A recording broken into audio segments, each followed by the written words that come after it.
reste à Saint-Imier et ça reste musical. Après 3 ans de silence, la comédie musicale Saint-Imania a diffusé son nouveau programme. Le spectacle de cette année, un grand show télévisé sur scène. Ça a commencé pour me dire rien dans l'oreillette. Mais merde, bon. Bonjour à tous. Aujourd'hui, mes chéris, on va parler d'un sujet super important. Et il s'agit de la fondue. Le spectacle s'appelle Écran Total. Et du coup, on passe au travers de différentes émissions télévisées, de jeux télévisés, pour du coup parodier en fait ces différentes choses qu'on peut se voir à la télévision, pour en faire un spectacle divertissant, drôle si possible, et puis où on réaccueille notre public après 3 ans d'absence. Puis là, il m'a dit, viens vite, il y a une nana devant la maison. Alors moi, tout de suite, je suis parti. Il s'en est passé des choses en 3 ans. Une pandémie et un changement dans l'organisation du spectacle.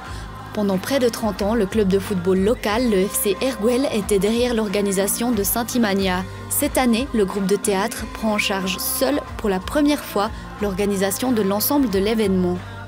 Du coup, on a tout organisé l'événement complet, que ce soit les entrées, le bar, la billetterie et tout ce qui se passe sur scène. Donc voilà, ça a été un gros défi pour nous de reprendre toute cette partie-là. Un défi, mais davantage d'argent pour la troupe de théâtre. Auparavant, une grande partie des revenus allait au club de foot. Une des raisons principales de la séparation entre la troupe et le club. La nouvelle équipe amène du changement. Fini le souper et le spectacle n'a plus lieu en janvier, mais en avril. Lisa Roulin, qui participe à la mise en scène de la pièce et à l'organisation et qui se produit sur scène, avait peur que les tickets ne se vendent pas bien avec de tels changements. Quand on met les billets en vente, ça ne se vend pas tout de suite. Puis au début, on s'est dit, est-ce que ça va marcher? Est-ce que les gens seront au rendez-vous? Et puis en fait, au fil des semaines, oui, les gens sont au rendez-vous. Donc on est super contents parce qu'on a atteint nos objectifs et de loin. Donc on est super contents. Au total, environ 1200 spectateurs ont répondu présents. La salle était presque pleine à craquer pour toutes les représentations. Les changements organisationnels ont été remarqués par le public.